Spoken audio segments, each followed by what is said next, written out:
सूर्य उगवला नाही तर असा एक विषय शाळेमध्ये निबंध लिहिण्यासाठी देण्यात येत असे ते मला स्पष्ट आठवत आहे.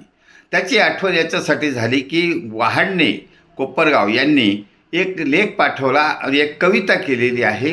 मंत्रालयात काय चाललं आहे, त्याचा घोळ काय आहे, त्याबद्दल त्यांनी सविस्तर कविता लिहिलेली आहे. त्यावरून मला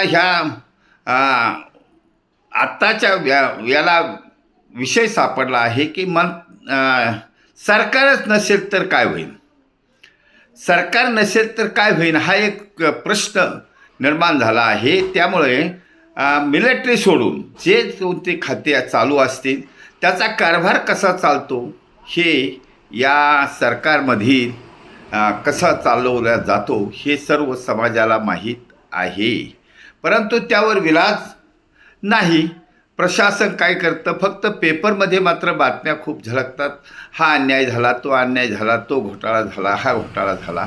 या सर्वांचा मतितार्थ एकच आहे की राजकारणामध्ये 90% भ्रष्टाचारी, वंशवादी आणि गुंड प्रवृत्तीचे लोक असल्याने या प्रशासनाला ते राबवून घेतात आणि आपली पोळी भाजून घेतात. त्यामुळे हा जो चाललेला घोळ आहे हे संपवूच असेल म्हणून हा लेखाचं टायटल दिलं आहे की सरकार नसेल तर काय होईल. सरकार नसेल, मिलिटरी फक्त ठेवली आणि सरकारच नसेल तर काय होईल, हा प्रश्न आहे समाजाला विचारलेला आहे, सैनिक समाज पार्टीने विचारलेला आहे.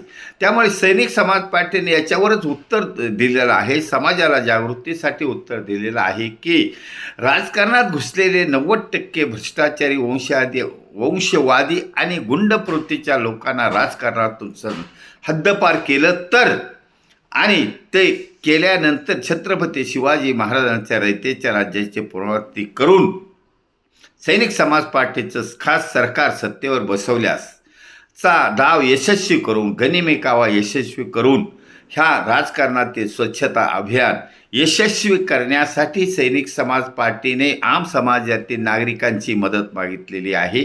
त्यामुळे आम समाजातील नागरिकांची मदत मिळावी ही नम्र विनंती. भारत वर्ष की जय. छत्रपती शिवाजी महाराज की जय. सैनिक समाज पार्टीचा विजय असो.